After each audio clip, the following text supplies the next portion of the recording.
ವೇದಿಕೆಯ ಮೇಲೆ ಹಾಜರಿರುವ ನಮ್ಮ ನೆಚ್ಚಿನ ಮೇಡಮ್ ಗೀತಾ ಮೆನನ್ರವರು, ಎಲ್ಲ ವೇದಿಕೆಯಲ್ಲಿ ಹಾಜರಿರುವ ಎಲ್ಲ ಗಣ್ಯರಿಗೆ ನಮಸ್ಕರಿಸುತ್ತಾ, ಹಾಗೆಯೇ ಈ ಸಂಜೆಯ ಕಾರ್ಯಕ್ರಮಕ್ಕೆ ಆಗಮಿಸಿದ ನಿಮಗೆಲ್ಲರಿಗೂ ನಮಸ್ಕಾರ. ಎಲ್ಲ ಗೃಹ ಕಾರ್ಮಿಕರ ಯೂನಿಯನ್ನವರು ಇಲ್ಲಿದ್ದೀರಿ. ಹೊಸ ಬೆಳಕು ಕಾರ್ಯಕ್ರಮವನ್ನು ಇಂದು ಆಯೋಜಿಸಿದ್ದೀರಿ. ಈ ಕಾರ್ಮಿಕ ಇಲಾಖೆಯವ್ರನ್ನ ಮೊದಲೇ ಕರೆದು ಮಾಹಿತಿ ಕೊಡಲಿಕ್ಕೆ ಹೇಳಿದ್ದು ಭಾಳ ಖುಷಿ ಆಯಿತು.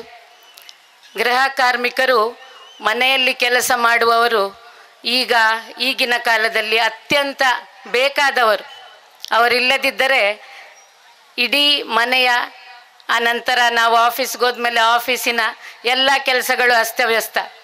ಇಂಥ ಸಮಯದಲ್ಲಿ ಗೃಹ ಕಾರ್ಮಿಕರಿಗೆ ನಮ್ಮ ಇಲಾಖೆಯ ವತಿಯಿಂದ ಇರುವ ಕಾರ್ಯಕ್ರಮಗಳ ಬಗ್ಗೆ ಒಂದೆರಡು ನಿಮಿಷದಲ್ಲಿ ನಾನು ಹೇಳಲು ಇಚ್ಛೆ ಪಡ್ತೇನೆ.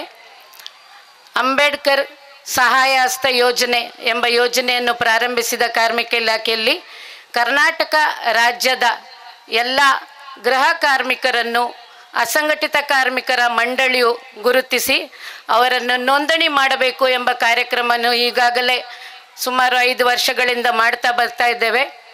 ಡಾಕ್ಟರ್ ಶಂಷದ್ರವರು ನನಗೆ 2018ರಲ್ಲಿ ನಾನು ಮಂಗಳೂರಿಗೆ ಬಂದಾಗ ಭೇಟಿಯಾಗಿ, ಮೇಡಮ್ ನಮ್ಮದೇ ಯೂನಿಯನ್ ಇರೋದು, ದಯವಿಟ್ಟು ನಾವು ಜೊತೆಯಾಗಿ ಕೆಲಸ ಮಾಡೋಣ ಅಂತ ಅವರೇ ಬಂದು ಮಾತಾಡಿ ಹೋದರು.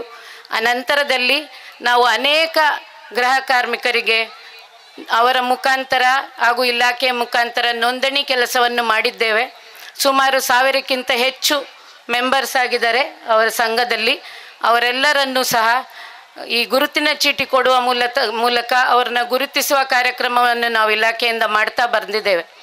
ಈಗ ಕಳೆದ ವಾರದಲ್ಲಿ ಎಲ್ಲರಿಗೂ ಸರ್ಕಾರದಿಂದ ಬಂದಿರುವ ಕಾರ್ಡ್ಗಳನ್ನು ಹಂಚಿಕೆ ಮಾಡುವ ಕಾರ್ಯಕ್ರಮ ಪ್ರಾರಂಭವಾಗಿದೆ. ನಿಮ್ಮ ಯೂನಿಯನ್ಗೆ ಏನು ಕಾರ್ಡ್ಗಳು ಕೊಡಬೇಕಾಗಿತ್ತು ಅದನ್ನು ನಾವು ನಿಮ್ಮ ಸಂಘದ ಮೂಲಕ ಹಂಚಲಿಕ್ಕಿದ್ದೇವೆ. ಅದನ್ನು ನಾವು ಈಗಾಗಲೇ ನಿಮ್ಮ ಸಂಘಕ್ಕೆ ತಲುಪಿಸಿದ್ದೇವೆ. ಅದರ ಜೊತೆಗೆ ಅಂಬೇಡ್ಕರ್ ಸಹಾಯ ಹಸ್ತ ಯೋಜನೆ ಪ್ರಾರಂಭ ಆದಾಗ ನಮಗೆ ಯಾವುದೇ ಬೆನಿಫಿಟ್ ಇಲ್ಲ ಮೇಡಮ್, ಸುಮ್ಮನೆ ರಿಜಿಸ್ಟರ್ ಮಾಡಬೇಕು ಅಂತ ವರ್ಕರ್ಸ್ ಬಂದು ಮೇಡಮ್ಗೆ ಹೇಳೋರು, ಮೇಡಮ್ ಬಂದು ನಮಗೆ ಹೇಳೋರು, ಏನಾದರೂ ಒಂದು ಯೋಜನೆ ಮಾಡಿ. ಗೀತಾ ಮೆನನ್ ಮೇಡಮ್ ನನ್ನನ್ನು ಕಳಿಸಿದ್ದಾರೆ, ನಮ್ಮ ಅಹವಾಲುಗಳನ್ನು ಸರ್ಕಾರಕ್ಕೆ ತಿಳಿಸಿ ಮೇಡಮ್ ಅಂತ. ಆವಾಗ ಬಂದು ನನ್ನ ಹತ್ರ ಗೀತಾ ಮೆನನ್ ಮೇಡಮ್ ಹೇಳಿದ್ದಾರೆ ಅಂಥೇಳಿ ಎಲ್ಲ ನಿಮ್ಮ ಅಹವಾಲುಗಳನ್ನು ಸರ್ಕಾರಕ್ಕೆ ಕಳಿಸುವ ಪ್ರಯತ್ನವನ್ನು ಶಂಷದ್ ಮೇಡಮ್ನವರು ಮಾಡಿದ್ದಾರೆ. She is a very hard working woman. ಈಗ ಅದರ ಜೊತೆಗೆ ಈಗ ಏನಾಯಿತು ಅಂದರೆ, ಬರೀ ಕಾರ್ಡ್ ಕೊಡ್ತಾ ಇದ್ವಿ, ಒಂದು ಸ್ವಲ್ಪ ಬೆನಿಫಿಟ್ ಕೊಡಲಿಕ್ಕೆ ಶುರು ಮಾಡಿದ್ದಾರೆ. ಬೆನಿಫಿಟ್ ಏನು ಅಂತ ತಿಳಿಸ್ತೇನೆ. ಒಂದು ವೇಳೆ ಅಪಘಾತ ಆದರೆ 1 ಲಕ್ಷದವರೆಗೂ ಪರಿಹಾರವನ್ನು ಕೊಡುವ ಯೋಜನೆ ಸ್ಟಾರ್ಟ್ ಆಗಿದೆ. ಅಪಘಾತದಿಂದ ಮರಣ ಹೊಂದಿದಲ್ಲಿ 1 ಲಕ್ಷ ಪರಿಹಾರ, ಅಪಘಾತದಿಂದ ಏನಾದರೂ ಹೆಚ್ಚು ಕಡಿಮೆ ಆಗಿ ಆಸ್ಪತ್ರೆಗೆ ಅಡ್ಮಿಟ್ ಆದಲ್ಲಿ 50,000. ಇದು ಎರಡರ ಜೊತೆಗೆ ನ್ಯಾಚುರಲ್ ಡೆತ್ಗೆ 10,000 ರೂಪೀಸ್ ಅನೌನ್ಸ್ ಮಾಡಿದ್ದಾರೆ. ಯಾರ್ಯಾರು ಮನೆ ಕೆಲಸದವರಿದ್ದಾರೆ ದಯವಿಟ್ಟು ನಿಮ್ಮ ಸಂಘದ ಮೂಲಕವಾಗಲಿ ಅಥವಾ ನಮ್ಮ ಇಲಾಖೆಗೆ ಬಂದಾಗಲಿ ನಿಮ್ಮ ನೋಂದಣಿಯನ್ನು ಮಾಡಿಕೊಳ್ಳುವುದು. ಇಲ್ಲ ನೀವು ಎಲ್ಲಿಯಾದರೂ ನಾವು ಒಂದು 10 ಜನ ಸೇರ್ತೇವೆ ಮೇಡಮ್ ಅಂದರೆ ನಾನೇ ಬಂದು ಅಲ್ಲೇ ಬಂದು ನಾವು ರಿಜಿಸ್ಟ್ರೇಷನ್ ಮಾಡಿಕೊಡುವ ವ್ಯವಸ್ಥೆಯನ್ನು ಸಹ ಮಾಡ್ತೇವೆ. ಈಗ ಚಿಕ್ಕದರಲ್ಲಿ ಬೆನಿಫಿಟ್ ಪ್ರೋಗ್ರಾಮ್ ಸ್ಟಾರ್ಟ್ ಆಗಿದೆ. ಅದನ್ನು ಇನ್ನು ಮುಂದಕ್ಕೆ ಅದಕ್ಕೆ ಅನೇಕ ಯೋಜನೆಗಳು ಜೋಡಣೆ ಆಗ್ತವೆ. ಹಾಗಾಗಿ ಎಲ್ಲ ಮನೆ ಕೆಲಸ ಮಾಡುವ ಗೃಹ ಕಾರ್ಮಿಕರು ದಯಮಾಡಿ ಇದಕ್ಕೆ ನೋಂದಣಿ ಮಾಡಬೇಕು.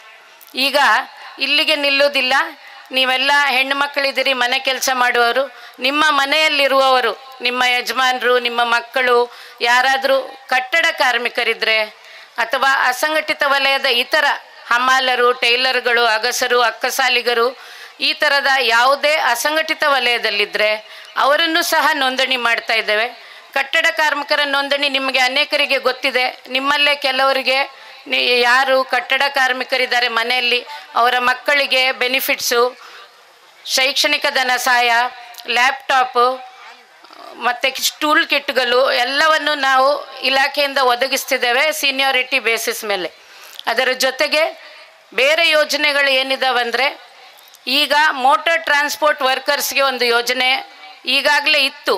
ಬರೀ ಮರಣ ಪರಿಹಾರ 5 ಲಕ್ಷ ಕೊಡ್ತಿದ್ರು, ಎಜುಕೇಷನ್ ಬೆನಿಫಿಟ್ ಕೊಡ್ತಿದ್ರು. ಈ ಯೋಜನೆಯನ್ನೀಗ ಡ್ರೈವರ್ಸ್, ಕಂಡಕ್ಟರ್ಸ್, ಕ್ಲೀನರ್ಸ್, ಮೆಕ್ಯಾನಿಕ್ಗಳು ಟೈರ್ ಪಂಚರ್ ಗ್ಯಾರೇಜ್ಗಳಲ್ಲಿ ಕೆಲಸ ಮಾಡುವವರು, ಎಲ್ಲ ಥರದ ಮೋಟಾರು ವಾಹನಕ್ಕೆ ಸಂಬಂಧಪಟ್ಟ ಕೆಲಸ ಮಾಡುವವರಿಗೆ ಈ ಯೋಜನೆಯನ್ನು ಈಗ ವಿಸ್ತರಿಸಲಾಗಿದೆ. ಇದರಲ್ಲಿ ಶೈಕ್ಷಣಿಕ ಧನ ಸಹಾಯ ಇದೆ. ಮಕ್ಕಳಿಗೆ ಸೆಕೆಂಡ್ PUC ಇಂದ ಪೋಸ್ಟ್ ಗ್ರ್ಯಾಜುಯೇಷನ್ ತನಕ ಶೈಕ್ಷಣಿಕ ಧನ ಸಹಾಯ 2 ಮಕ್ಕಳಿಗೆ. ಚಾಲಕರು, ಆಮೇಲೆ ಕ್ಲೀನರ್ಗಳು, ಕಂಡಕ್ಟರ್ಗಳು, ಮೆಕ್ಯಾನಿಕ್ಗಳು, ಗ್ಯಾರೇಜ್ಗಳಲ್ಲಿ ಕೆಲಸ ಮಾಡುವವರು ಎಲ್ಲರೂ ನಮ್ಮ ಇಲಾಖೆಯಲ್ಲಿ ನೋಂದಣಿ ಆಗಬೇಕು. ಅಥವಾ ನೀವು ನಿಮ್ಮ ಈಗ ಕುಂಜತ್ ಬೈಲಲ್ಲಿ ಯಾರಾದರೂ ರಿಜಿಸ್ಟರ್ ಆಗ್ತಾರೆ ಅಂದರೆ ಮಾನ್ಯ ಕಾರ್ಪೊರೇಟರ್ ಸರ್ ಇದ್ದಾರೆ, ಇಲ್ಲಿ ಎಲ್ಲಿಯಾದರೂ ಒಂದು ಕಾರ್ಯಕ್ರಮವನ್ನು ನೀವು ಆಯೋಜಿಸ್ತೀವಿ, ನಾವು ಒಂದು 50-20 ಜನ ಡ್ರೈವರ್ಸ್ ಇಲ್ಲಿ ಬರ್ತಾರೆ ಅಂದರೆ ನಾವು ಇಲಾಖೆಯಿಂದ ಬಂದು ನೋಂದಣಿ ಮಾಡಿ ಕೊಡ್ತೇವೆ. ನಮ್ಮದೇ ಲ್ಯಾಪ್ಟಾಪ್ ತಂದು ಇಲ್ಲೇ ಕೂತ್ಕೊಂಡು ನಾವು ವ್ಯವಸ್ಥೆ ಮಾಡಲಿಕ್ಕೆ ತಯಾರಿದ್ದೇವೆ. ಇಂಥ ಭಾಳ ಒಳ್ಳೆಯ ಯೋಜನೆಯನ್ನು ಸರ್ಕಾರ ಈಗ ಪ್ರಾರಂಭಿಸಿದೆ. ದಯಮಾಡಿ ಎಲ್ಲರೂ ಯಾರು ನಿಮ್ಮ ಮನೆಯಲ್ಲಿ ಏನಾದರೂ ಮೋಟಾರ್ ವೆಹಿಕಲ್ ಸಂಬಂಧಪಟ್ಟ ಕೆಲಸ ಮಾಡೋರಿದ್ದರೆ ಅವ್ರನ್ನ ನೋಂದಣಿ ಮಾಡಿಸಿ. ಈ ಸರ್ಕಾರದ ಎಲ್ಲ ಯೋಜನೆಗಳನ್ನು ನಾವು ತೆಗೆದುಕೊಂಡಲ್ಲಿ ನಾವು ಅಸಂಘಟಿತ ಕಾರ್ಮಿಕರು ಸಾಮಾಜಿಕವಾಗಿ ಆರ್ಥಿಕವಾಗಿ ಭದ್ರತೆಯನ್ನು ಪಡೆಯಲಿಕ್ಕೆ ಅನುಕೂಲವಾಗ್ತದೆ ಅಂತ ಹೇಳ್ತಾ, ಸಂಜೆಯ ಕಾರ್ಯಕ್ರಮಕ್ಕೆ ಆಗಮಿಸಿದ ನಿಮ್ಮೆಲ್ಲರಿಗೂ ನನ್ನ ಮಾತುಗಳನ್ನು ಕೇಳಿದ್ದಕ್ಕೆ ಧನ್ಯವಾದಗಳನ್ನು ಹೇಳ್ತಾ, ವೇದಿಕೆಯಲ್ಲಿ ಇರುವವರಿಗೆ ಧನ್ಯವಾದ ತಿಳಿಸ್ತಾ ನನ್ನ 2 ಮಾತು ಮುಗಿಸ್ತೇನೆ. ನಮಸ್ಕಾರ.